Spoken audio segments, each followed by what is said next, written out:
जन्नत है तो जन्नत में दराजात भी हैं, किसी को किसी दर्जे पे फायज किया जाएगा, किसी को किसी दर्जे पे रखा जाएगा।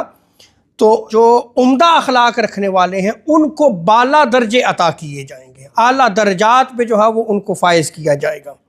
अलैहिस्सलाम ने इरशाद फरमाया, क्या मैं तुम्हें वो आमाल ना बताऊं कि जिससे जन्नत में तुम्हारा दर्जा जो है वो बुलंद होगा।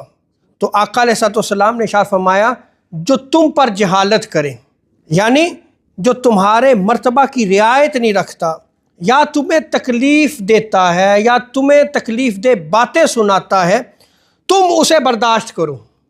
ये अमल करोगे तो क्या है, जन्नत में तुम्हें बाला दर्जा अता किया जाएगा।